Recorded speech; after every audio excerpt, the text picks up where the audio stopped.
Bismillahirrahmanirrahim. Salam ala Rasulullah sallallahu alaihi wasallam. Nahmaduhu nusalli ala rasulihil kareem. Amma ba'd, fa'uzu billahi minash shaitanir rajim. Bismillahirrahmanirrahim. Assalamu alaikum wa rahmatullahi wa barakatuh. This is our coming back to reward and punishment, lessons from Muslim history. We held a number of about 18 plus 5 Abbasid and 2 Umayyad and Abbasid 7, 18 plus 7, about 25 sessions we held, and then 2 summary sessions. But that was last year. And then we went into different aspects of Islam. And now we are back to reward and punishment. But in between, we went into du'as, various types of du'as from Quran and from Hadith, and then collection of Hadith and compilation and gradation of Hadith and the 4 schools of thought and the 6 Imams. And then we went into the various Sunnah of Rasulullah sallallahu alaihi wasallam in his daily life and his sublime conduct and character and his physical attributes, and then foods mentioned in Hadith, foods mentioned in Quran. So 3 halakas in terms of foods only. And then we are back to, from last week, to reward and punishment lessons from Muslim history. But because we talked about this, I think back in April of 2022, so I took 1 session last week to talk about the first 40 years, lessons from the first 40 years, actually a very brief summary of the time of Rasulullah sallallahu alaihi wasallam, 1 or 2 slides, and then 1 or 2 slides on each of the 4 Khalifas, and then some lessons from there. And what we concluded is that Allah Ta'ala gave them reward in terms of domination, but then the punishment started when Muslims strayed away from Deen, and there was division and dissension and infighting, and that's when the fall of Muslims slowly started. But it took centuries before Muslims were fragmented. So after the first 40 years, and during the first 40 years, some of the prophecies were fulfilled, which I could not cover. But then I find that if I have to summarize the Umayyad dynasty, the next Khilafat, but that's not the proper word because they brought a dynasty, kingship. But the word Khilafat is still used. So if I have to cover Umayyad's dynasty in 1 session, I cannot talk about the fulfilled prophecies that I could not finish in the last session. I posted them anyway. So today, towards the end, we will go over some of the fulfilled prophecies of Rasulullah sallallahu alaihi wasallam with regard to Umayyad dynasty, and some of them spread out to the Abbasid dynasty. So even though I cannot talk about the prophecies fulfilled during the first 40 years, you can, if you are interested, and it's very interesting to see the prophecies, and those are posted. So for your knowledge, for the sake of your horizon, mental horizon, you may go over them. Before we can understand, the fall of Muslim empires and dynasties, we have to understand the spirit of Islam. The fall is not imminent during the time of the Umayyads. The torch goes on to the Abbasids. And that's when the fall actually did happen. So before we can understand the rise and fall of Muslim empires and dynasties, we have to understand the spirit of Islam. And the spirit of Islam is unflinching faith in Allah Ta'ala, exalted Iman, in other words, taqwa. So that's the spiritual aspect. And the other aspect, which is also expression of the spiritual aspect, the unflinching faith, is amil salihah, that means good deeds, and adherence to prophetic qualities. So one part of good deeds is fulfilling obligations towards Allah Ta'ala, and the other part of good deeds is fulfilling obligations towards fellow human beings, for which we badly need husni akhlaq. That's the temporal aspect, worldly aspect in Islam. In other words, Allah Ta'ala has given to Muslims, or has promised to give to Muslims, Khalifatul Ard, representative. He has made Muslims representatives of Allah in terms of spiritual aspect and temporal aspect, Khalifatul Ard. And the goal, overarching goal of Muslims, is to strive to connect himself or herself with the Creator first, and then strive to connect the creation with the Creator. So again, there are two aspects to this striving. One is on one's own self, and the other is striving to connect the creation with the Creator. Because the Muslims are supposed to know the might and power and attributes of Allah and His commandments, and is supposed to convey those to people. Otherwise, how would people know it? A person going to Jahannam today, we will be held responsible. We, meaning those who strive to bring the commandments of Allah in our lives, we will be held responsible. So how can I reach somebody who lives in Fiji Island? There are people who are going to Fiji Island, people like you and me, with the Dawat of Deen.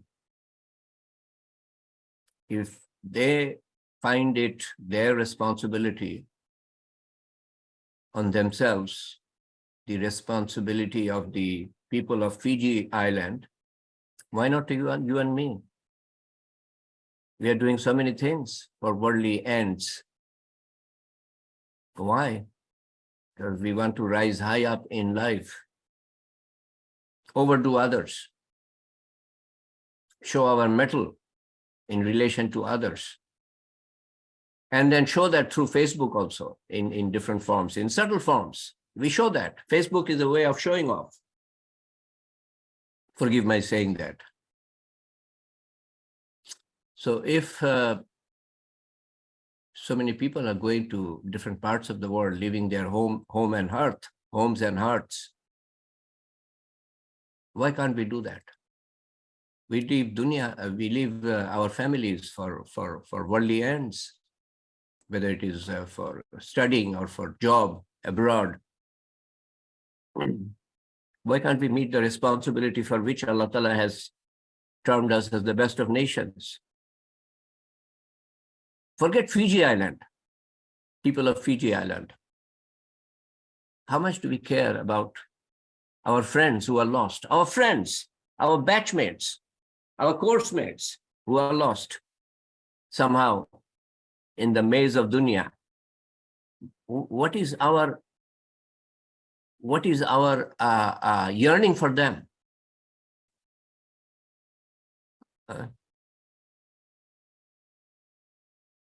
That they are lost, and I am practicing. Do I also convey to him or try to convey to him? I convey so many things about dunya. And being termed as the best of nations in the Quran, and the responsibility given of calling people towards good and stopping them from evil doing. And we shy away from that responsibility. We do not even want to know about that responsibility. As I hear from scholars who are involved in this effort, actually, others won't talk about it. Scholars who are involved in this effort, as I hear from them one after another, my last 50 years, as I heard them,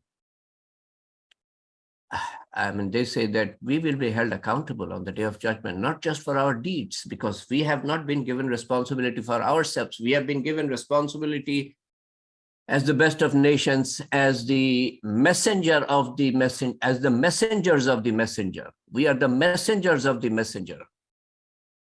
We are not just engineers and doctors and lieutenant colonels and lieutenant generals. We are messengers of the messenger. We'll be held accountable on that day. And we better prepare to meet that accountability. So the goal is to strive to connect creation with Creator, try to save people from the fire of Jahannam. Try to save people, oneself and people, from the fire of Jahannam. And you know, I talked about prophetic qualities. I think I spent 6 or 7 halakas on 230 ahadith, 230 ahadith on husnul khuluq, husn akhlaq, beautiful character and conduct of Rasulullah sallallahu alaihi wasallam. And then I summarized them. And then I brought them down to 84 most important qualities to me. I mean, how can you bring 500? I went over 500 ahadith on husnul khuluq, beautiful character, brought down to 230 and then brought down to 84. But after each halaka, 6 or 7, I summarized them. So it sets in our mind. So the background of the topic, reward and punishment, lessons from Muslim history, is to see the condition of the ummah through the prism of reward and punishment. How did Allah Ta'ala reward the ummah and He punished the ummah? Not just sin and punishment, also virtues and rewards. Condition of the ummah experienced ups and downs that coincided roughly with the general level of iman and amil salihah of the ummah. And the highest level was during the period of Rasulullah sallallahu alaihi wasallam to the first 4 khalifas, the first 40 years that we summarized last week. Though there was an erosion within that 40-year time period, Rasulullah sallallahu alaihi wasallam said, I have left behind 2 things. You will never go astray as long as you hold fast onto them, the Quran and the Sunnah. And I might forget to mention this verse from the Quran. وَعَدَ اللَّهَ أَعُوذُ بِاللَّهِ مِنَ الشَّيْطَانِ الرَّجِيمِ وَعَدَ اللَّهَ الَّذِينَ آمَنُوا مِنكُمْ وَعَمِلُوا الصَّالِحَاتِ لَا يَسْتَخْلِفَنَّهُمْ فِي الْأَرْضِ. Allah Ta'ala says, it is His promise. His promise is with those who have iman and do good deeds. Level of iman that makes people do good deeds in the manner Allah Ta'ala commanded and as shown by Rasulullah sallallahu alaihi wasallam. And He says that He has promised to make them His vicegerents, His representatives on earth, give them domination. Where is that domination? For the last number of centuries, where is that domination? Allah's words cannot go wrong. It cannot be false promise. Where is that domination? That domination goes with Iman and Amilus Salihah, good deeds, as desired by Allah, as exemplified by Rasulullah sallallahu alaihi wasallam. So after the first 4 Khalifas, if anybody wants to include Imam Hassan, it was considered as the Khalifa for the first 6 months after passing away of Ali Raziyallahu anhu. And then he left for the sake of the unity of the Ummah. Then Amir Muawiyah Radiallahu Anhu, who was the governor of Syria. He fought with Ali Radiallahu Anhu for Khilafat. So came Al-Khilafa Umayyad. This is the Arabic term. I'll use the term Umayyad dynasty or Umayyad Khilafat. Khilafat would be wrong to use because that has a connotation. What they started was dynastic monarchy. Based on accounts of the traditional Muslim sources, G.R. Hotting, and this is beautiful, that's why I included this. The Umayyads, leading representatives of those who had opposed Rasulullah sallallahu alaihi wasallam until the latest possible moment, that means the conquest of Makkah, they opposed until that point, had within 30 years of his death re-established their position to the extent that they were now at the head of the community which he sallallahu alaihi wasallam had founded.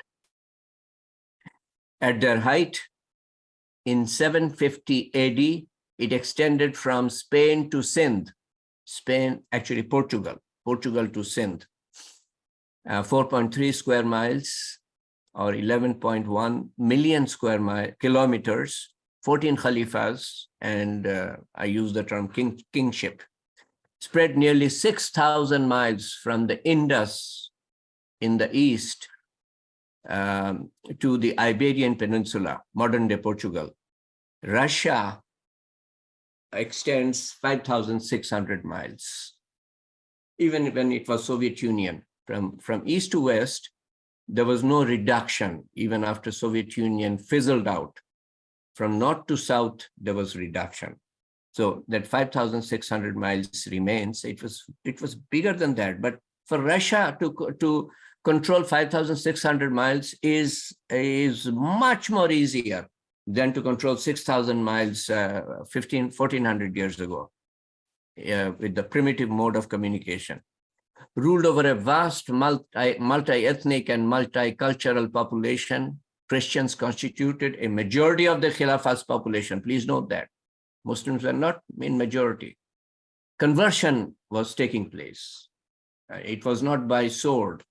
It was through husnul khuluq, beautiful example of Muslims. They and Jews were free to practice their religion and to hold offices, high offices, some of them, and many of them in Spain, tended to favor the rights of the old Arab families, and in particular their own, that means the Umayyads, their own, over those of newly converted Muslims. They were known as Mawalis. And there you can see that this history goes back to the earliest times, calling Biharis from the Urdu-speaking to Bengali, to Bangladesh or East Pakistan, calling them Biharis, or when they go to West Pakistan in those days, and even today, calling them Muhajirs, and separating, They held to a less universalist conception of Islam than did many of their rivals. And this is the Umayyad, the dark green, and a different map from different source basically shows similar territorial gains. And the dark brown was at the time of Rasulullah sallallahu alaihi wasallam, and then consolidated by Abu Bakr radiallahu anhu. And then the light brown was during the time of the four Rashidun Khalifas, mostly during the time of Abu Bakr and Umar radiallahu anhu, because fitna started towards the end of Uthman radiallahu anhu and the entire period of Ali radiallahu anhu. So not much expansion during the time of the last two Khalifas.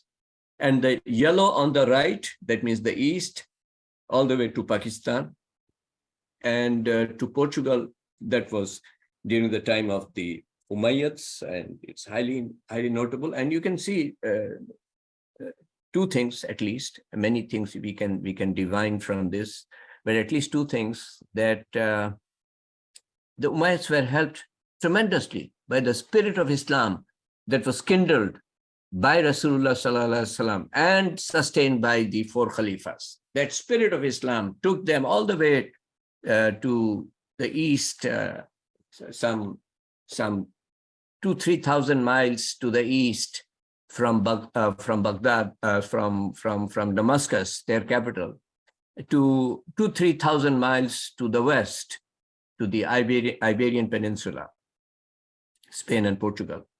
So it was the spirit of Islam that was kindled earlier, and they actually profited tremendously from that. 6,000 miles from east to west, and yet another map shows similar expansion. And this is one of the sources for that I used in terms of the territorial expansion. So this is something that I tried to find out based on their expansion. I mean, especially based on this map. So I tried to find out what countries were under Umayyad rule, obviously under the four Khalifas, and then under the Umayyads. So it starts with Portugal in the west, to Spain, to Morocco, to Algeria, to Tunisia, to Libya, to Egypt, to Palestine, to Israel, to Jordan, to Syria, to Saudi Arabia, to Yemen, to Oman, to United Arab Emirates, to Doha, to Qatar, to Bahrain, to Kuwait, to Iraq, to Turkey, 1/3, to Iran, to Azerbaijan, to Armenia, to Georgia, to Russia, southern tip, to Turkmenistan, to Uzbekistan, half of it, to Tajikistan, to Kyrgyzstan, half of it, to Afghanistan, to Pakistan, 2/3 of it, to Lebanon, to Cyprus, to France, southern tip. In other words, North Africa, all the way to Southern Europe and Central Asia, with cavalry and foot soldiers, primitive modes of communication. And as I mentioned, tremendously helped by the spirit of Islam kindled earlier. Expanded to one of the largest empires in the history of the world, aided by Rashidun Khalifas. I mean, the spirit of Islam is what I mentioned here. Historians estimate the Umayyad Khilafat had a population of around 62 million people. Out of the population those days, which was around 200 million people. So they had 30% of the world's population at the time. Khulafai Rashidin expanded nearly 2 times compared to territory under Rasulullah Sallallahu Alaihi Wasallam. And then the expansion during the time of Khulafai Rashidun should be seen in terms of the fierce opposition that they faced, stiff opposition, and numerical, I mean, tremendous numerical superiority that they faced of the 2 major superpowers of those days, the Byzantine Roman Empire, and on the northwest, and the Sassanid Persian Empire in the northeast. Tremendous superiority and stiff opposition, fierce opposition. Umayyads expanded 50% more than what Khulafai Rashidun left, and they went into far-flung areas, as we saw, far-flung areas, the yellow territories. This is just a small estimate that I made. Number of Muslims then, at the time of Umayyad and now. So at that time, there was roughly about 62 million Muslims, and let's say 40%, I think I read it somewhere, 40% were Muslims of the 62 million. The rest were Christians and Jews and other religions. So that was 25 million Muslims in those days. And of the total world population of 200 million estimated during those days, 25 million was Muslims. So Muslim population of the world population was 12.5% Muslim population. Now about, and this is by name, not, we are not taking practice into account. That's not possible. So 1.8 billion Muslims, if that be, out of 8 billion Muslims, so that is 22.5% of the world's population. So about 14, 15 centuries ago, of the world population, 12.5% was Muslim population. And now it has increased only, it seemed to me, it is surprising that the increase is only 10%, from 12.5% to 22.5%, only 10%. So that's the work we are, or our job we are doing as the best of nations, of calling people towards the good and stopping them from evil doing. The Umayyad dynasty started with Hazrat, he is a Sahabi, Amir Muawiyah, Ibn Abi Sufyan, 28th of July, 661 AD, 19 years it lasted. And then I'll bypass everybody else. There were 14 of them. I've summarized in the next slide. And then notable mention of Omar Ibn Abdulaziz, known popularly as Omar II. He ruled for only 2.3 years. And I had one separate session on him earlier, one full session on him. He was such an outstanding person. He brought the spirit of the first four Khalifas back. And that was highly notable because the first four Khalifas were trained by Rasulullah Sallallahu Alaihi Wasallam. And Omar bin Abdulaziz did not have Rasulullah Sallallahu Alaihi Wasallam to train him. He was born in the palaces. He was born in the palace. He was the son of the governor, who was the brother of the Khalifa, Abdul Malik. His father was the son of the Khalifa, was the governor. He himself was the governor. And it took, some scholars say, 60 camels for his personal belongings to be taken from one place to another. He was such a luxurious person. And from there, when he became Khalifa, he converted 180 degree. I took one halakha. These are all posted.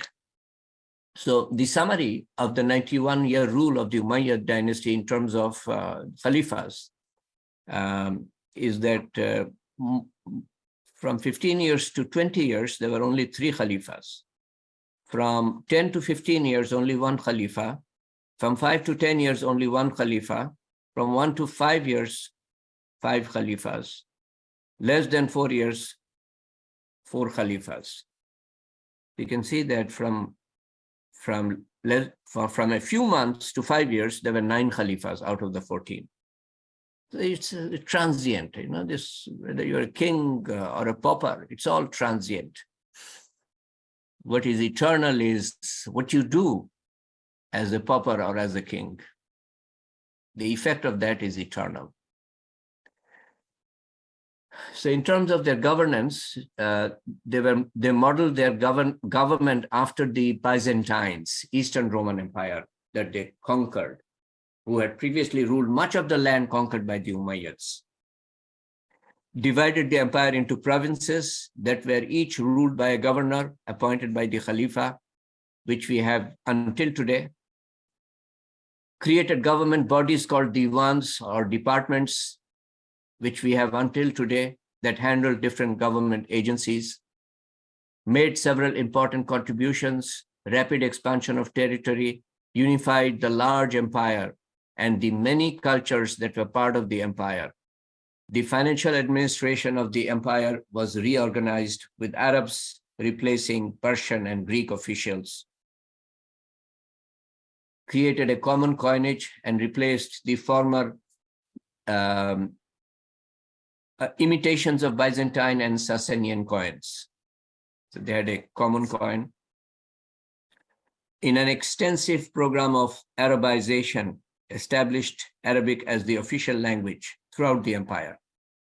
Standardized weights and measures. Communications improved with the introduction of a regular postal service from Damascus to the provincial capitals. built some of the most revered buildings of Islamic history. That is the Dome of the Rock in Jerusalem is one of them, and the Umayyad Mosque in Damascus. The Dome of the Rock, completed in 691 AD, between 691 and 692 AD, by Khalifa Abdul Malik. Two different views of the Dome of the Rock, and it is different from Masjid al-Aqsa. It is in the same compound, but Masjid al-Aqsa is different. Umayyad dynasty, their contribution continued. Great Mosque of Damascus, the earliest surviving stone mosque built in the 8th century by Khalifa al-Walid, who ruled for 10 years in the Umayyad capital, Damascus.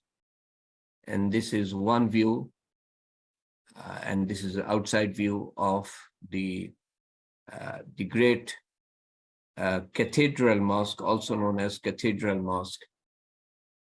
And Hisham's Palace. The only reason I included this, I wouldn't have to take your time and our valuable time, is to ask the question, you know, Hisham, he built a palace, and this is the ruins of the palace, very recent. And one is tempted to ask the question, where are you, Hisham? Where are your luxuries, and what is happening to you today compared to the luxuries that you enjoyed? And so many princes and princesses built palaces in the deserts, and this is one remnant. Where are they? Fall. As the empire expanded, unrest among the people and opposition to the Umayyads increased. Many Muslims felt that the Umayyads had become too secular and were not following the ways of Islam. Groups of people, including the followers of Ali Raziyallahu Anhu, non-Arab Muslims, and the Kharijites, began to rebel, causing turmoil in the empire. The Arabs of Iraq resented the domination of Syria.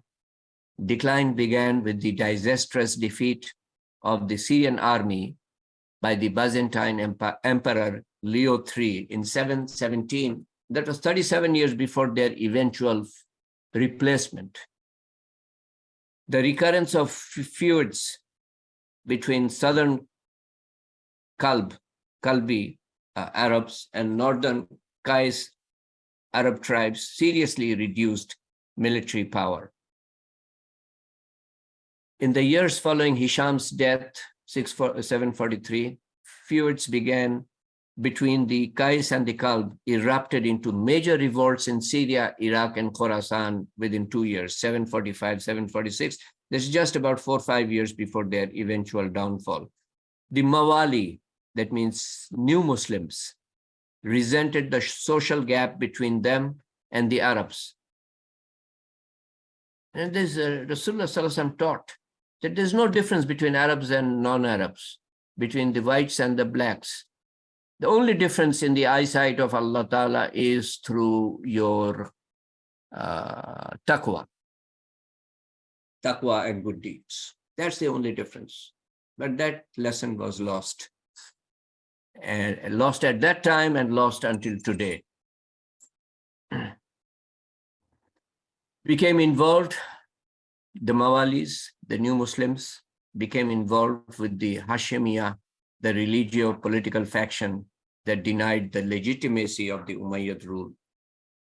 And if you cannot, you're converting them, and you cannot bring them within your fold, cannot make them feel as part of Muslims in general, you're creating two classes or few classes within the society or within the country. In 749, 1 year before their fall, the Hashemiyah, aided by the western provinces, proclaimed as Khalifa Abul Abbas al-Saffa, who thereby became first of the Abbasid dynasty. And a footnote on the Iberian Peninsula, we will have a separate session on Spanish Islam. One of the Umayyad leaders, Abdul Rahman, from the Umayyads, he escaped Abbasid occupation and retreated to the Iberian Peninsula, Spain, where he established his own kingdom in the city of Cordoba. And the Umayyads ruled there from 756 to 1051, independent of the Abbasids in the rest of the Muslim world, independent of them. So a few prophecies that were fulfilled during the time of the Umayyads, Rasulullah Sallallahu Alaihi Wasallam foretold these, that there would be an abiding dynasty after the Khilafat, Khulafai Rashidin, patterned after Risalat. So Khulafai Rashidin will be patterned after Risalat, but after that, there would be an abiding dynasty which took place. The first army from my nation to ride the sea have guaranteed themselves paradise. And it took place during the time of Muawiyah in the Mediterranean. He also said, Jibril alayhi salam came to me and told me that my nation will kill this son of mine. And he pointed to, he had Hazrat Hussein radiallahu anhu in his lap at that time. And he was killed on 10th of October, 680, foretold by Rasulullah sallallahu alaihi wasallam. I'm afraid that you will envy and fight one another for worldly fortunes. And that was materialized, prophesied second good time, which will come after the first evil period. That means he referred to the Umayyad period. There'll be a second good time, and that took place at the time of Khalifa Umar bin Ibn Abdul Aziz. Nobody present on the surface of the earth tonight, he said in Medina years ago, decades ago, nobody present on the surface of the earth tonight will be living after the completion of 100 years from this night. And Anas ibn Malik, and some account says, it talks about another Sahabi who was the last one to die. Whether it was Anas or the other Sahabi, I forgot the name, was the last to die. And that was within the first, within 100 years of Rasulullah Sallallahu Alaihi Wasallam mentioning about that. When that time comes, you will be killing each other. That was fulfilled. You will ornament your masajid, just as the Jews and the Christians did with their temples. So these are some of the prophecies that were fulfilled. There are many more that were fulfilled during the first 40 years, which I could not go over, but they are posted. Conclusion. History is woefully inadequate. In what sense? It talks about kings and nobles and conquerors, not about the common people. And even, history is so biased, it is based on who is writing the history. And this story about this Greek historian, some incident took place near his house, some fight broke out. He sent 4 people to take an account and to report to him. And 4 of them came back, and all 4 reported differently about the same event. So that is history. That is the extent to which we can rely on historical accounts. Winston Churchill is reported to have said, the future generation, or the future, will be kind to us. And people asked him why. He said, I will be writing history. And he wrote the history of the Second World War. And he got a Nobel Prize in literature for that book. History will be kind to us. I will be writing history. But, we have to keep in mind, and I spent quite a bit of time with you, and you must have heard from from real scholars. I'm learning and I'm conveying that the history that we get from Rasulullah Sallallahu Alaihi Wasallam, the collection, gradation of that, gives us authentic version of his life and his sayings. Authentic. Muslims taught what is reporting? Present day newspaper reports are based on hearsay. Somebody heard from somebody, but these are verified, thoroughly verified. You need to read and learn. So what I have presented is such a sweep array of 91, I mean, view of 91 years from the point of view of kings and nobles and conquerors, not about the common people. It would take few halakas. The Umayyads waded through blood to power in 661 AD with Amir Muawiyah Raziyallahu anhu. Their rule ended after rebellion, bloodshed, and execution. They came wading through blood, they left wading through blood. Umayyads lasted 91 years, made vast territorial expansion. Territorial expansion took place during Rashidun Khalifa. It's very different.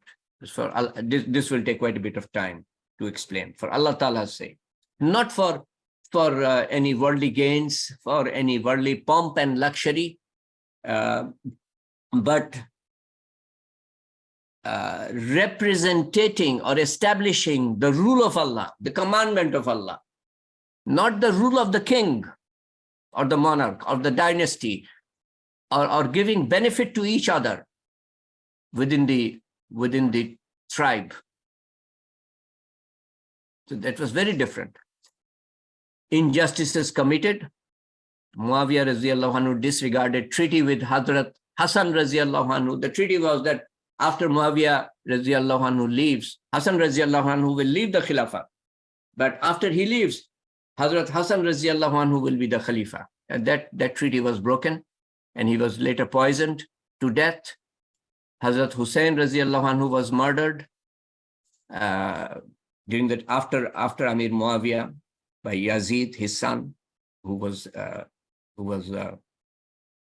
established or appointed the Khalifa, and kingship started.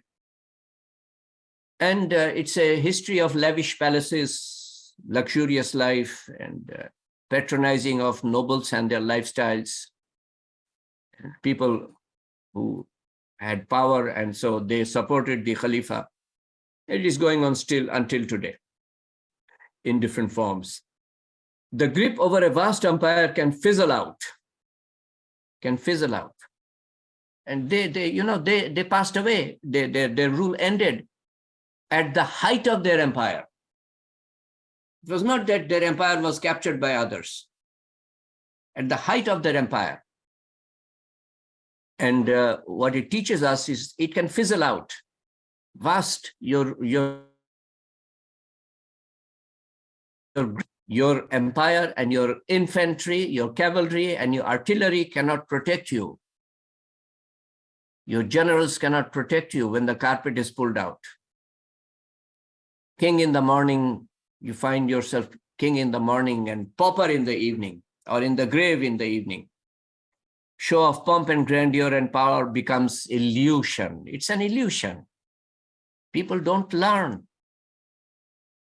Where are the palaces and people and attendants? That thought always comes to my mind whenever I see ruins of the past, architectural ruins.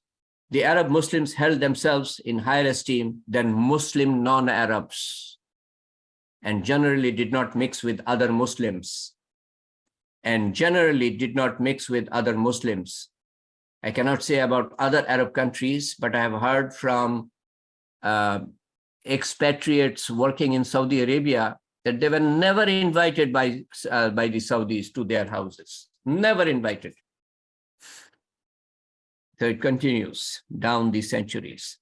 In 750, the Abbasids, a rival clan to the Umayyads, rose to power and overthrew the Umayyad Khilafat. They took control and formed the Abbasid Khilafat, which would rule much of the Islamic world for the next several hundred years. So that's our topic for the next week. The significant transformation they brought about, the Umayyads, was hereditary monarchy. So to me, that's the significant transformation they brought about in Islam, hereditary monarchy. Their greatest reward was rapid expansion. We're talking about reward and punishment. Their punishment was being stripped of power when they were at the height of expansion. They were at the height of expansion, they were stripped of power. And you can give historical reasoning for that, and that their empire overreached. But their grip on their empire was intact. So this cannot be the reason. The other reason given is injustice that they committed. And Islam seeks to bring amity. But to me, the reason is that the promise of Allah was not with them. Allah gives domination to those who are on justice, or who are on taqwa, who are on good deeds, not on pomp and grandeur. In Surah Al-Imran, Allah Ta'ala says in verse number 26, أعوذ بالله من الشيطان الرجيم قل اللهم مالك الملك تؤتي الملك من تشاء وتنزع الملك ممن تشاء وتعز من تشاء وتذل من تشاء بيدك الخير إنك على كل شيء قدير. Say, O Allah, owner of sovereignty, you give sovereignty to whom you will, and you take sovereignty away from whom you will. You honor whom you will, and you humble whom you will. In your hand is all good. Innaka ala kulli shay'in qadir. Indeed, you are over all things competent. You are capable over all things. You have complete control over all things. So you give sovereignty to whom you will. You know, when I was in cadet college, I used to think that only the most capable people become presidents of the country. But later on, I saw with my own eyes, and all of you saw, that even inept people can be the rulers of the country. And that solidified in me the belief that it is Allah Ta'ala who gives sovereignty to whom He wills and takes away sovereignty from whom He wills.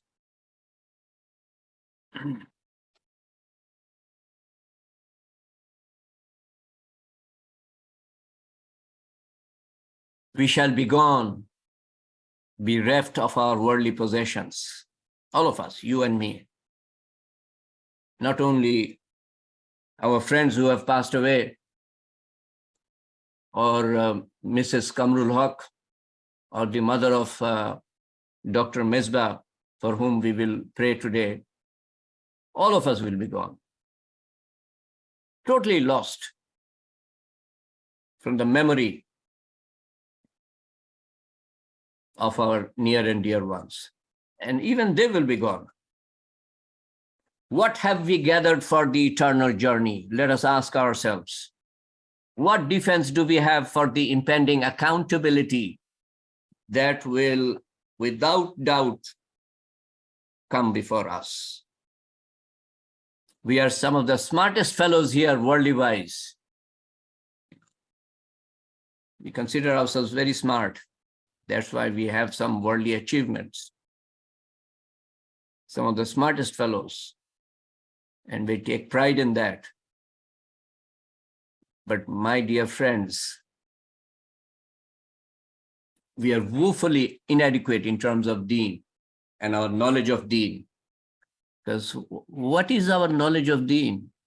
Most educated people, I cannot say for you in particular, but most educated people, so-called educated, worldly wise educated people, say that deen is based on 5 pillars: kalima, namaz, roza, hajj, zakat, prayers and fasting and hajj and zakat. That's Islam.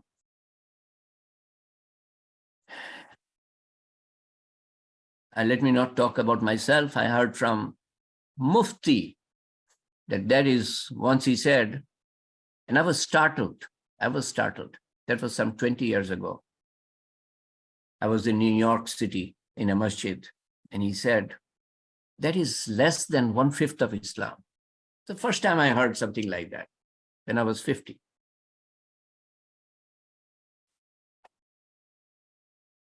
And then after some time, he said, that is 1/5 of Islam. Your kalima, namaz, roza, hajj, zakat is 1/5 of Islam. So what is the remaining 4/5? Seek knowledge. Seek knowledge.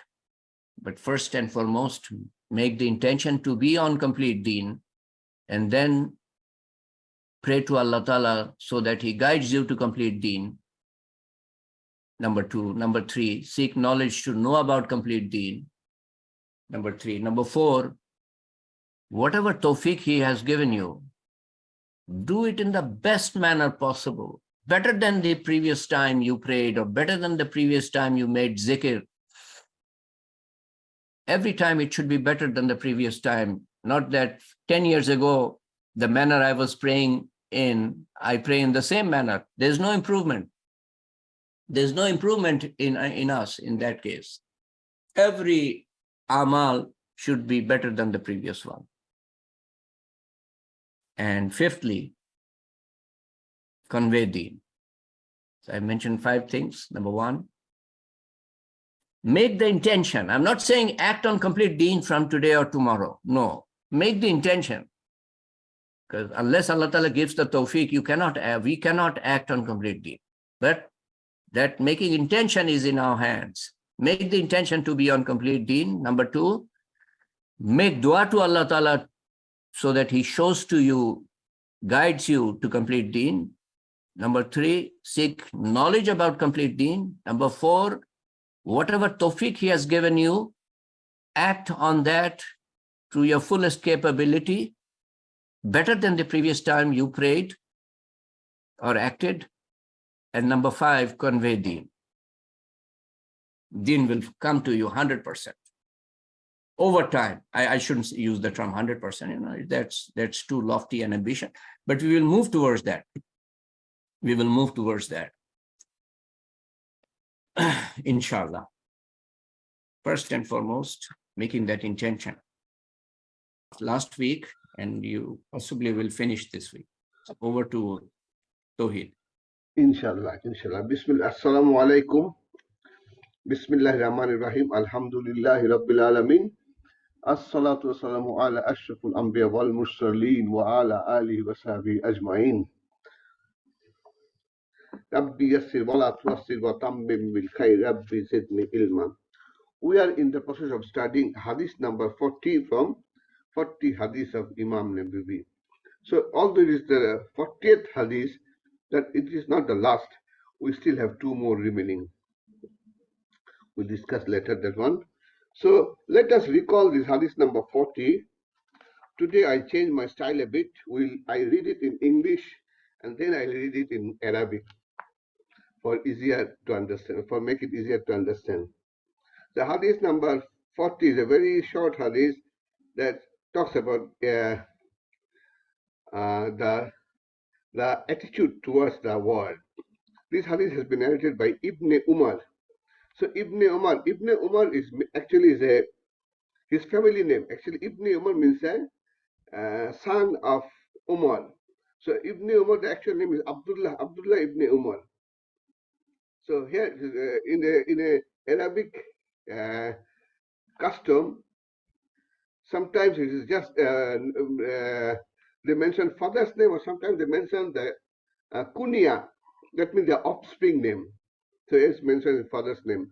Ibn Umar radiallahu anhu said that Messenger of Allah sallallahu alayhi wasallam took hold of my shoulder and said, be in the world as if you were a stranger or someone traversing a way. And then Ibn Umar radiallahu anhu used to say, when you enter upon the evening, do not expect the morning. And when you get up in the morning, do not await the evening. And take from your health for your sickness. and from your life for your death.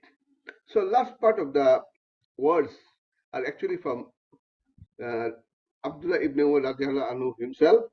The first part of the words are the word from Nabi sallallahu alaihi wasallam. So this is one of the style of the hadith. Sometimes some of the Sahabi they added his own comments with the main hadith. All right, so let me read it in Arabic now. Bismillahir Rahmanir Rahim. An Ibn Umar radiyallahu anhuma qala أخذ رسول الله صلى الله عليه وسلم بمنكيني فقال كن في الدنيا كأنك غريب أو عابر السبيل وكان ابن عمر رضي الله عنهما يقول إذا أمسيت فلا تنتظر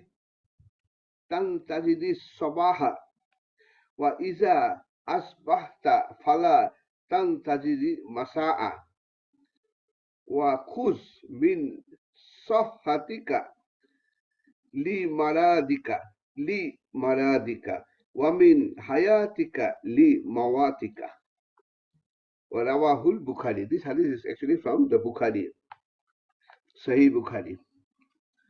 Okay, so the main topic of the hadith is saying that be a stranger in this world, be like a stranger in this world or a wayfarer. So let us understand this hadith. Actually, we moved a bit on the last week on this hadith.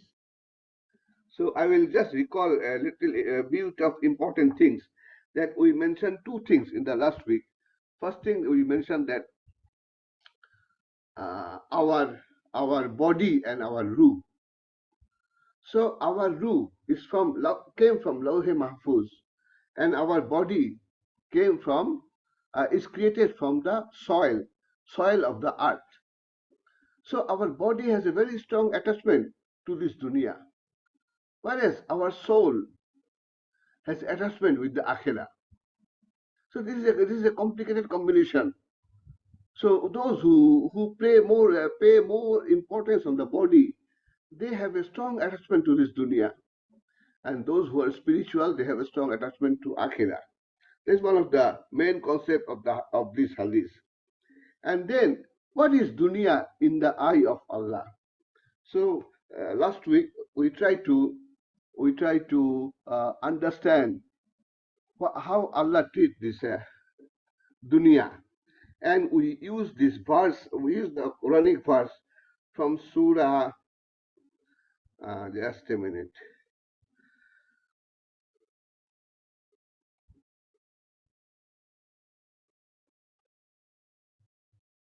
Mhm.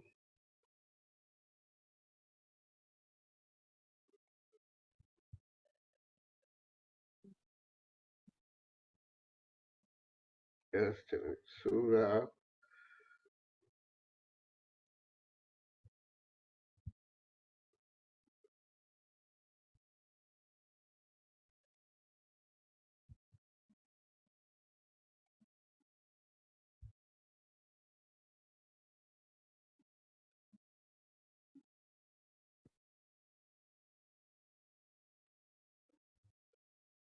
Surah Hadid.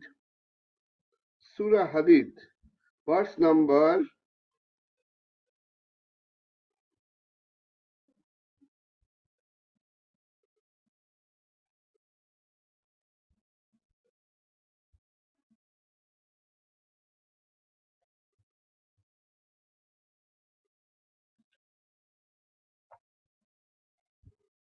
verse number 20. Okay, sorry for the delay. So Surah Hadid, verse number 20. A'udhu billahi minash shaitanir rajim.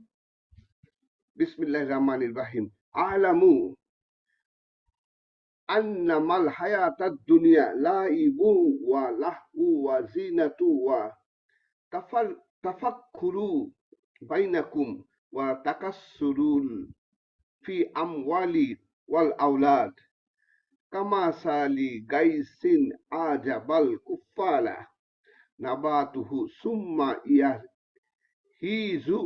fatarahu musfarah summa yakunu hutama wa fil akhirati azabun shadidu wa maghfiratu minallahi wa ridwan wa ma hayatud dunya illa mata'ul gurur.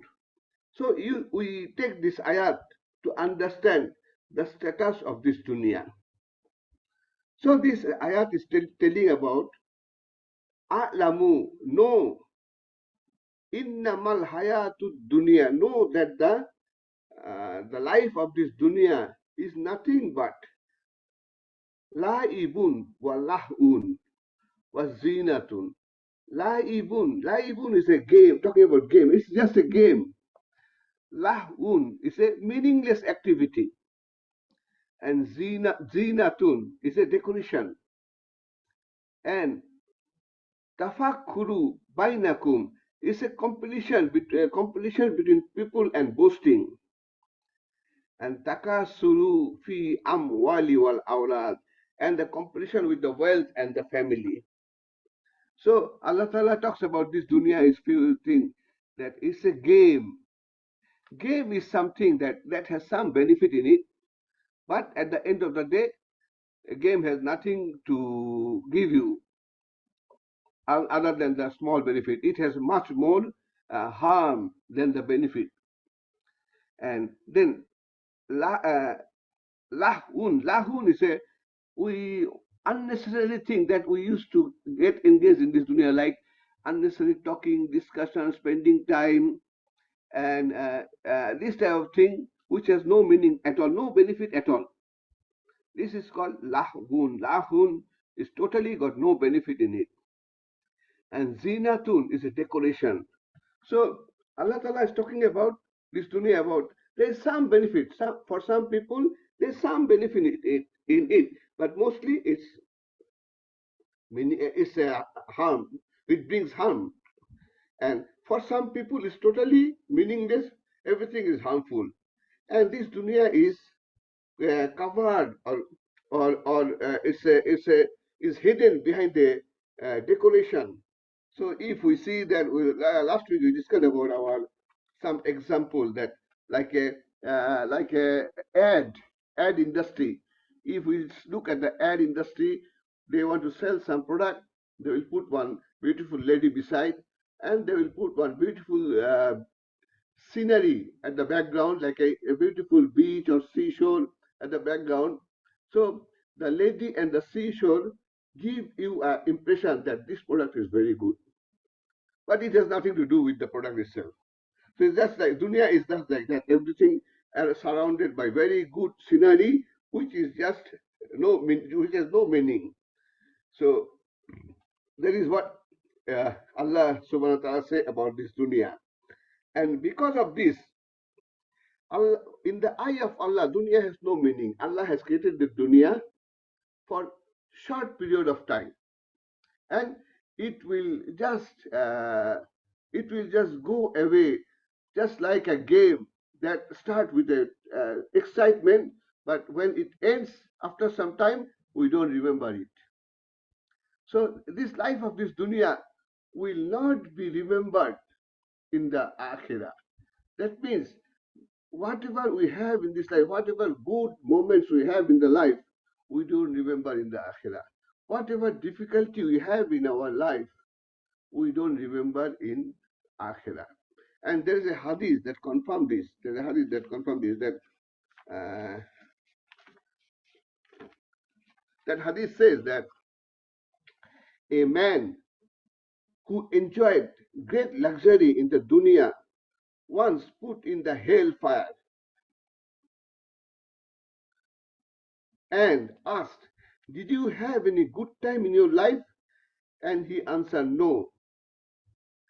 And the man who suffered the most difficult time in this dunya and put in the heaven, in the akhirah, and asked, "Did you have any difficulty in your life?" He will answer, "No." Because when we move to the next life, the past life become it's just like a memory. It is nothing more than memory, and which after some time vanish away. So whatever difficulty and whatever good time we have in this dunya, it will not carry it back to akhirah. And we also see the same concept. If a king lose his kingship and become a very poor person and have to spend time in the street, he don't enjoy the good time he has as king, because for him the present time is most important. So for him, what happened to the past doesn't make any sense anymore. So this is one of the concept that is talking about Allah Ta'ala talking about this dunya. Dunya has no meaning. That is why Allah Ta'ala give this dunya to everybody. He gave this dunya to Muslim. He gave this dunya to disbeliever. He also gave this dunya to Iblis, Shaitan. He also gave this dunya to Munafiq. So anybody want dunya, Allah Ta'ala gives him, because it has no meaning. It has no value whatsoever. That's why. But akhirat is important, and akhirat Allah Ta'ala is very careful, and He only gives to whom He loves. So, so for us, when we go to the akhirah, we don't remember what happened to this dunya, what happened to us to this dunya. We will only concentrate on this dunya. But if we see at the stages of our life, if we look at the stages of our life, that we first come in our mother's womb, and then we are born, and we are nurtured under the good care of the parents, and then we grew up and we went to school and colleges, and we are nurtured by our teachers, and later on we join our professional life, and then we have our own family, we lead our own family, and finally we retire. So if we look at these stages, we will see that we will understand that all the earlier stage is a preparation for the next stage. So all the earlier stage actually is preparation for the next stage. So if we extrapolate this idea, when we go to akhirah, so our life of this dunya is the preparation for the life of akhirah. So when we leave this dunya, we only have two things. One is punishment for our bad deeds, and one is reward for our good deeds. So only we have two things. So for so we have to concentrate on which side. We have to concentrate, of course, for the akhirah. So we have to concentrate on the on the good deeds. On the good deeds. Okay, this is the preliminary concept we want to talk about the hadith. Let us come to the main part of the hadith. That Rasulullah Sallallahu Alaihi Wasallam say, "Kun fit dunya, kun fit dunya, ka annaka garibun." Be in this dunya like a garibun. Garibun is a stranger, like a stranger. So what is stranger? What is the meaning of stranger? The the meaning of strangers is that he doesn't belong to this dunya. We live in the dunya, which is not his place. He is not belong from this dunya. But remember, we say his body is created from the soil of this dunya. So his body has a strong attachment with this dunya. So his body will try to pull him back to the dunya, and his soul want to get liberated from this dunya. So a stranger always try to move to the next place, which is akhirah. Akhirah is the place for his soul, and then he spends his money and effort to reach the reach nearness to Allah, because the soul comes from Allah. So he want to reach the nearness of Allah, and if a days goes by that he do not do anything to reach nearness of Allah, a garib, a stranger, become frustrated. And he doesn't compete with other people. Rather, he compete with his own self. because he has nothing to do with other people other than good deeds. He is not affected by the praise or humiliation of this dunya. And people would consider him very strange. So a Garib, when other people look at him, they will consider him very strange in this dunya.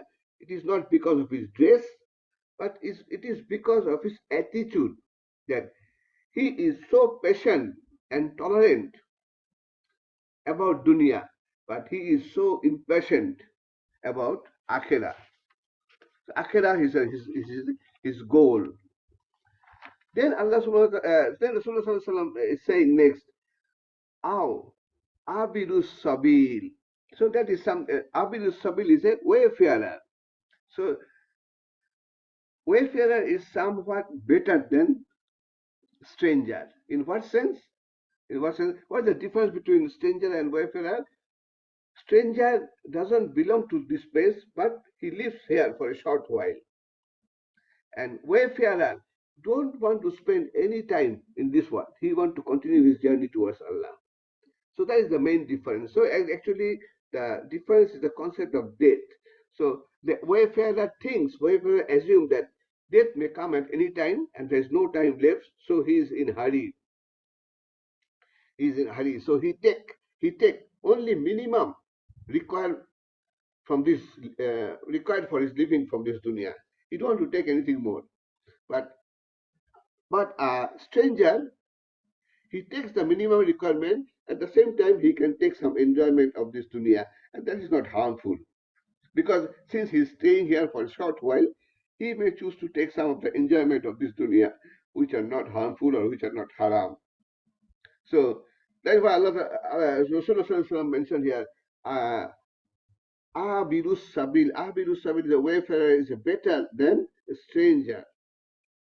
So when we travel, what happens? When we travel, we usually get lost during our travel. On the way, we get lost, and then we seek help from Allah to return to His path. And that is why in every salah we mention Surah Fatiha, Idina Sirat al Mustaqim. There is one beautiful dua that Rasulullah used to recite in his prayer. Ya mukallibal kulub sabbit kulubana ala dinik. O controller of our heart, please firm our heart on the deen.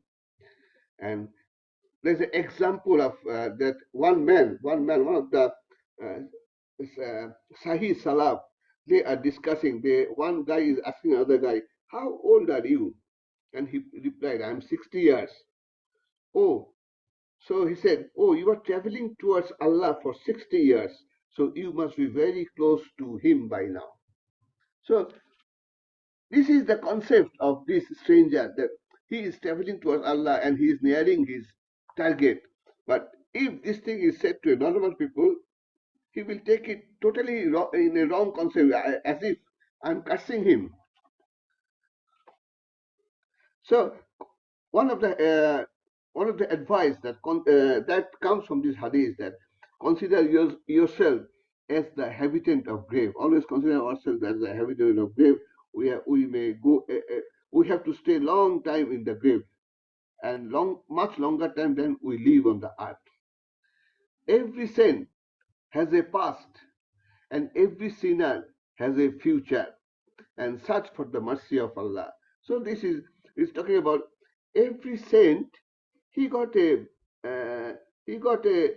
sinful. He might have a sinful past. He might have a sinful past, but now he becomes saint. And every sinner, although he is committing sins, but his future might be good, or he might get the mercy of Allah and return to the right path. So that's why we talk about this thing, that every saint has a past, and every sinner has a future. This is something like we are talking about. We are giving good tidings. One of the important aspect of our deen is we always are optimistic. We are optimistic. We are not pessimistic. We don't lament. Like some of the religious people, they lament, they say, oh, what happened to, what a bad luck that happened to us. But we don't say that. We are optimistic, and we'll always give good tidings. If you if you live till morning, do not take that you will live until the evening. And if you live till evening, do not take you live until the morning. This is the difference between Garib and Sabil. This is the concept of Sabil, but Garib is a little bit different because he still know that he will be staying here for a while. So sometimes uh, in our gathering, when the prayer time comes, we assemble and we offer someone, hey, please pray for today. You lead the prayer. So the guy may say, okay.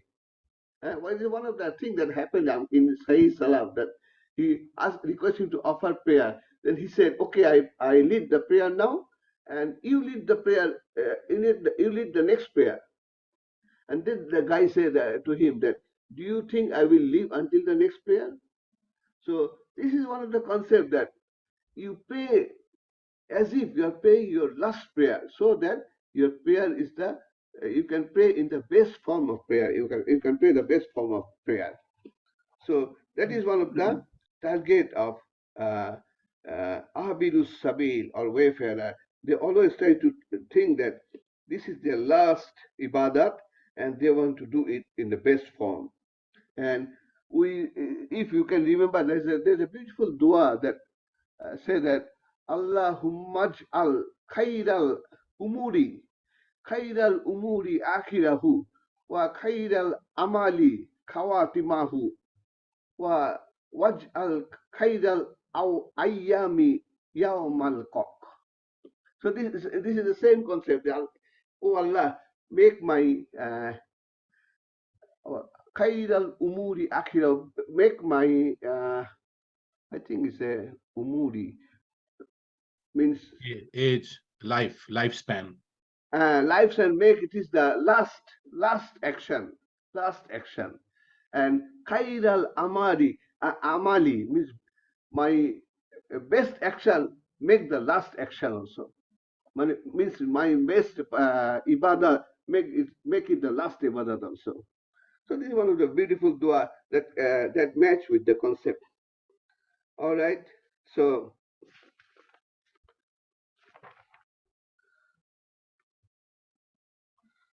when we hear somebody pass away, we say Inna lillahi wa inna ilaihi rajiun. So you must understand what we mean by that. We're saying that we are not making dua for the disease, but we are actually making dua for us, that we're reminding us that we will return to Allah, and we will be asked. We will be asked, we will go through the trial. So we have to prepare for ourselves for that time that the disease is facing today. Okay? So one of the advice that our old scholars given to us, that do good things in your life and you will be forgiven the past. However, if you do uh, evil things, you will be responsible for the past and also the future. Because if we do evil things, our past and future both will be gone. But if we did evil things in the past, and then we start doing good things now and continue, our evil life will be forgiven, and we'll have a good life at the end. So our evil life will be erased from our amal. So this is one of the things that talking about, again, optimistic concept of our deen, and this creates a perspective in our religion, that we always, whenever, as long as we commit sin, we seek the mercy of Allah. We seek the mercy of Allah. So this is a general principle from this hadith, that we learn the general principle that few things. One thing is, we must keep on doing good things, and we seek Allah's mercy, Allah's forgiveness all the time. And And life, we give people a good tiding always. Our religion always give people good tiding. So these three wisdom we learn from this hadith. We learn from this hadith. There is of course something more that is talking about this hadith, that pray your prayer as if it is the last prayer. Every day we find a reminder for our death, for our death. So if we see at our time run away, morning start, after that reach evening. This is a sign of death. When we eat something, it finish. We will finish our eating, and at the end, our eat will come. Whatever we eat will come out as a stool. So this is also a sign of death. A sickness is a sign of death, and the leaf fall from the tree is a sign of death. Sleep is a sign of death. Our skin become aged, our skin become rough and start shedding off. It's a sign of death. But we ignore all the sign of death. But the disbeliever, they take wrong lesson from this death.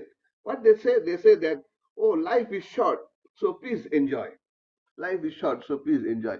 This is a wrong lesson they take from the sign of death. Okay, so sometimes we must see that our soul and our body, our soul come with fitra. Allah given some knowledge, some wisdom inside it. So our soul can understand which is good, which is bad. Our soul can understand something automatically, which is beneficial for me, which is not beneficial for me. Without learning from school, we know. We know a part of it. So this is called fitra. So when the soul was born, fitra was fresh. But later on, when we go through the school, college, and social customs, our fitra maybe get corrupted by the corrupt knowledge. So mainly, basically, Rasulullah say to us that we do not, Rasulullah didn't fear poverty for his ummah, but he feared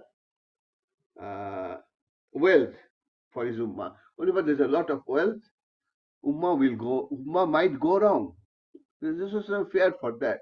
And nowadays, if we look at our society, what we want to do, we want to make wealth bigger. We want to make wealth more.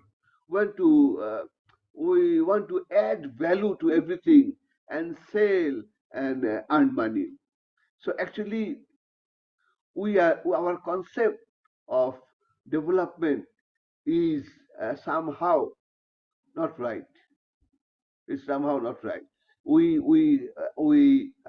judge our development. We judge our improvement through wealth, which is not correct. So basically, this is the main subject of today's hadith, and we should take these three concepts from this hadith, that keep on doing good deeds all the time, seek the mercy of Allah, and the life is a good tiding. There is nothing to lose. Every time the future is bright. We can go back and seek mercy from Allah, and all our trouble will be over soon. And if we can succeed in this, in Akhirah, whatever hardness we go through in this dunya will bring us more reward. So that is the thing, mostly. May Allah Ta'ala accept us, grant us tawfiq. Accept all the effort going on in different nook and corner of the world to establish deen.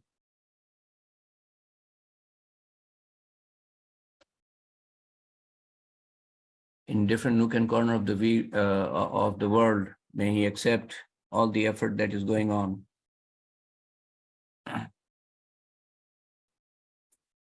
And may he grant increased tawfiq everybody and to us. The audio seems okay on my side, okay. And it's something I don't have time to check when I'm doing the talim. I'm not doing well, so I am going to sleep. Please pray for me. So that's Muhammad Aminul Kareem. May Allah Ta'ala, he is not feeling well. May Allah Ta'ala grant the general good health. Tomorrow morning when he wakes up, may he be fresh and ready for another day. We pray for all our deceased, near and dear ones, friends from our family and from our fraternity. May Allah Ta'ala grant them Jannatul Firdaus and make their grave a garden of Jannatul Firdaus. And those who are sick, may Allah Ta'ala grant them cure. For the sake of time, I will not go over all the names. We have Amir Hussain, we have Farooq Amin, and then others who are suffering from cancer, a number of them. Stroke, Ilyas, Mrs. Maskura Ayub, she is suffering from effect of maltreatment, wrong medication, a number of years, 5 years now at least. The number of brothers and sisters suffering from cancer. May Allah Ta'ala grant them, protect them, bless them, and grant them shifa. So many of them in front of me. Allah Ta'ala knows even before we talk about them. So may He accept our duas for them. And Abhi's father, Mr. Muhammad Ali Reza, Saif's father-in-law, Mr. Muhammad Khairuzaman, suffering from cancer. Abhi's father is undergoing dialysis. And Naimur Rahman, 46 batch, neurological disorder. Kapnil Naeem, may Allah Ta'ala grant him complete cure from his cancer, 51st batch. And Ahnaf Saqib Ahmed from 41st batch, his son, may Allah Ta'ala grant him, protect him and bless him and grant him complete cure. And the children of our second generation, Saleh, Siam, Fauzan, Mukim son, Mukim from 13th batch, Hanif son, Hanif from 27th batch, Zubaida Rahman, Pauline's daughter, Pauline from 10th batch, suffering from blood cancer, Munir's mother, Munir from 22nd batch, she's suffering from cancer. Lieutenant Muqtasim from 50th batch had bone surgery. Mahbub from 15th batch, his brother-in-law, undergoing cancer treatment. May Allah Ta'ala grant him cure. Manzoor Farooq, may Allah Ta'ala grant him complete cure. Manzoor Farooq from 12th batch. And Dr. Hassan Mahmood, he is in psychiatry department in Dhaka Medical College Hospital. He has multiple problems. May Allah Ta'ala grant him cure. And anybody else, everybody else who are suffering. I don't have a complete list. Anybody else pray for their complete shifa? All those pray for their complete shifa. This is from Shah Alam Khan Salim. Okay. So we lost two from among our fraternity. The mother of Dr. Mesbah from 15 batch lives in Australia. Mesbah lives in Australia. His mother passed away a few days ago. He was in Bangladesh, went back. And we lost someone for whom we have been praying for weeks now, Mrs. Kamrul Haq, Begum Nasim Haq, who passed away last Monday.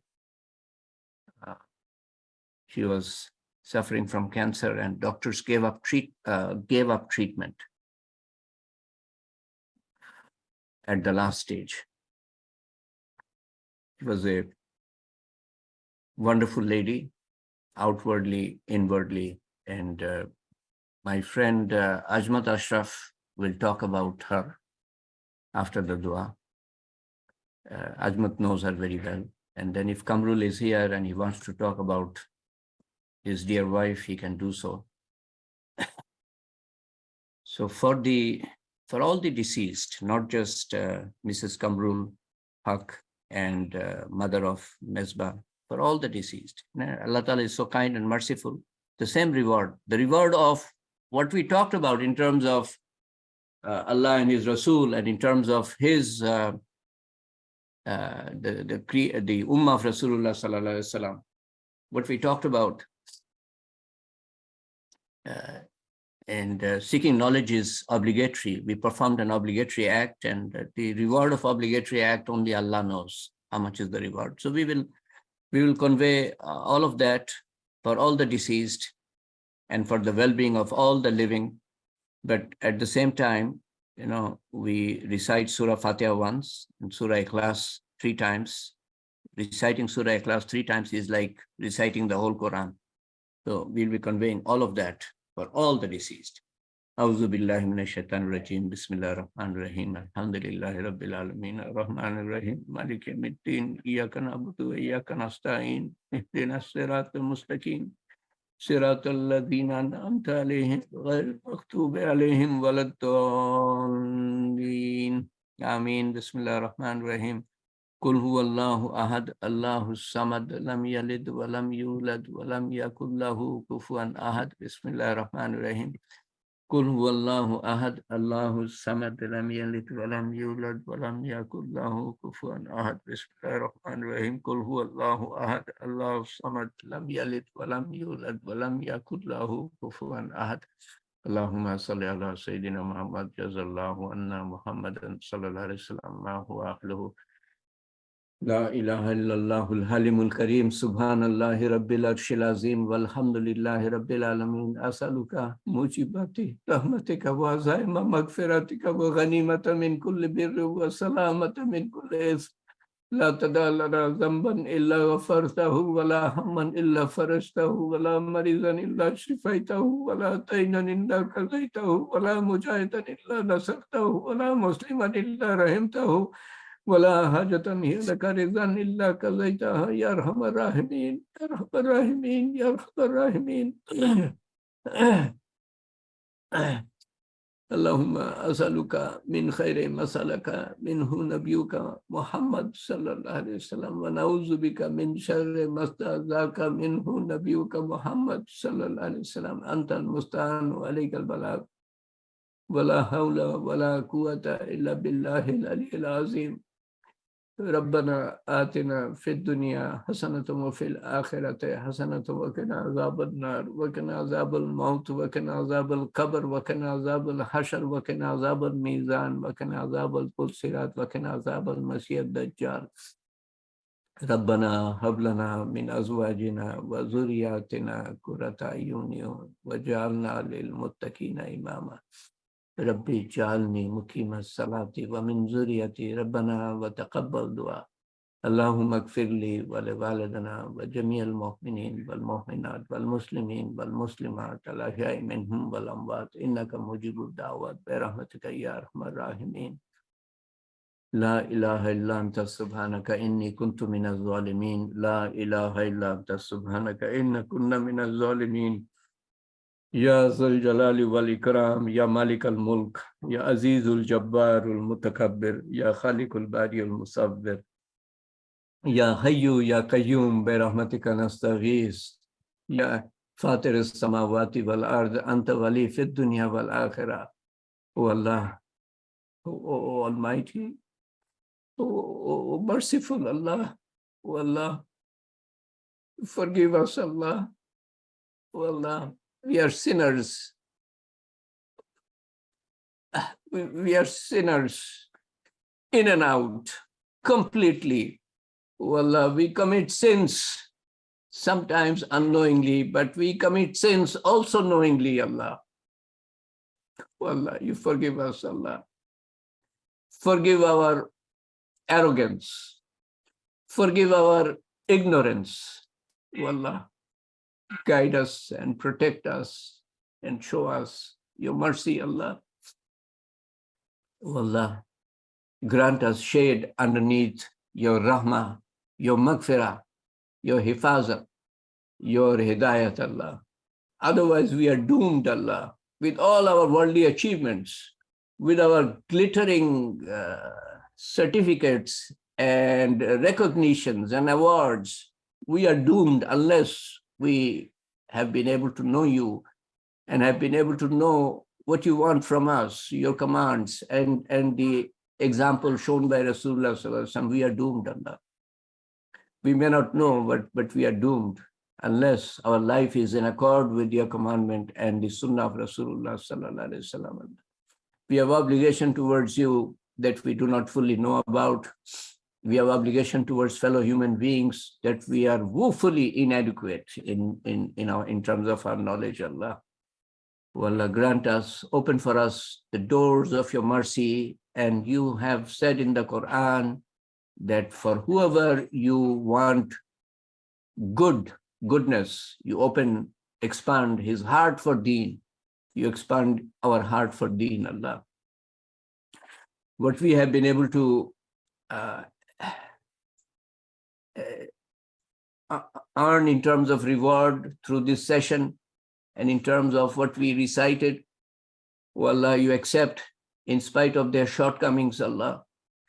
Oh Allah, and you convey the blessings to the Rawza of Rasulullah Sallallahu Alaihi Wasallam, and you convey the blessings to the soul of Begum Nasim Haq, who is now in your care, and the mother of Dr. Mesbah, who is now in your care, and convey the blessings to all our near and dear ones from our relatives and from our fraternity, convey to our parents and our near and dear ones. Oh Allah, you forgive their punishment in grave, Allah. Oh Allah, you forgive their punishment in grave, Allah. And in lieu of their punishment, you expand their grave and you fill their grave with nur. Oh Allah, and you make their graves gardens of Jannatul Firdaus, Allah. Oh Allah, all our near and dear ones and our teachers, our administrators, our staff, those who have passed away. Oh Allah, you are the Almighty, you are the all-powerful, you are the mighty, you are the wise. Oh Allah, we are the ignorant, Allah. You are the all-powerful, you are the all-knowledgeable. We are weaklings, Allah, and you are the mighty, the king. We are the sinners, Allah, and you are the forgiver, Allah. You accept us, Allah. Your acceptance is what matters, Allah. Oh Allah, we are living in an illusion, Allah, within the fold of our worldly possessions. And we are oblivious of the fact that one day everything will be snatched away from us and we will find ourselves 3 feet under, facing questions about which we are inadequately prepared to answer. Well, you grant us shade underneath your mercy and your rahmah and your hifazat and your hidayat, Allah. And not only us, our progeny to come until the day of judgment, and not only them, all Muslims living today and to come until the day of judgment, their progeny, and you guide all mankind, and you protect and save their progeny. And so many people suffering in different ways, in different nook and corner of the world. you have solutions to all their problems, Allah, especially the problem of hidayat, Allah. We are all lost in the worldliness of dunya. Oh Allah, you protect all of us and you fulfill our needs, Allah. And you fulfill what is in our heart. You are the one who knows about the known and the unknown. You fulfill what is in our heart, and you remove all our difficulties, Allah. And you remove all our illnesses, Allah. And you remove the difficulties of those who are in our heart. And you remove the illnesses of those who are in our heart, Allah. Oh Allah, we will one day be in the grave, Allah. You show us the best treatment in the grave, Allah. On the day of judgment, we will rise up with our dear and near ones on a day that will be extremely hot and extremely tumultuous and extremely worrisome. Oh Allah, protect us from all difficulties on the day of judgment and from all worries and from all heat and the sun and its scorching heat and the blazing fire that will be burning right in front of us, the fire of the hell. You grant us shade, the only shade that will be available on that day, the shade of your arsh, Allah. With our near and dear ones, make our hisab easy and grant us our book of deeds in our right hands and enable us to cross the bridge in the wink of an eye and grant us Jannatul Firdaus without any reckoning. Oh Allah, you are the one to make things easy for us. Enable us to lead the life that can take us to Jannatul Firdaus, Allah. Oh Allah, make us the best of nations.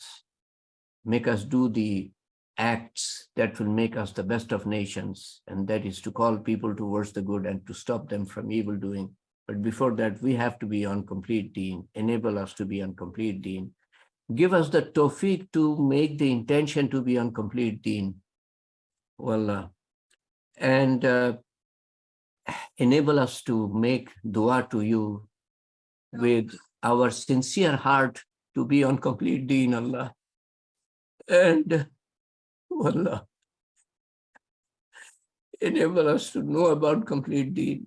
Enable us to perform every act in a manner that pleases you, so that our life is in your pleasure and our death is in your pleasure. Oh Allah, and enable us to convey deen to others. Oh Allah, you protect us from shaitan and his whisperings, and you protect us from the evil whisperings of people, and you protect us from the evil whisperings of our own selves, and you protect us from the fatal attraction of dunya. Oh Allah, you protect us from the fatal attraction of dunya. Not for a single moment do you leave us to these forces. Hold our hand and take us to the grave, and do not take us before you are pleased with us, Allah. Oh Allah, do not take us before you are pleased with us. Let our only life not be destroyed by the evil forces around us. Oh Allah, you protect us, Allah. You guide us. Allahumma innaka afuwan kareemun tuhibbul afwa fa'fu anna. Rabbana zalamna anfusana wa in lam taghfir lana wa tarhamna lanakunanna minal khasirin. Rabbana la tuzigh qulubana ba'da iz hadaytana wa hab lana min ladunka rahmatan innaka antal wahhab. Ya Qaziyul Hajat, Ya Rafi'ud Darajat, Ya Halal al-Mushkilat, Ya Mujibud Dawat, Bi rahmatika nastaghith, Ya Awwal al-Awwalin, Ya Akhir al-Akhirin, Ya Akram al-Akramin, Ya Arham al-Rahimin, Ya Rahim al-Masakin, Ya Dhil Quwwat al-Matin. Rabbana taqabbal minna innaka antas samiul alim wa tub alayna إنك أنت التواب الرحيم سبحان ربك رب العزة عما يصفون وسلام على المرسلين والحمد لله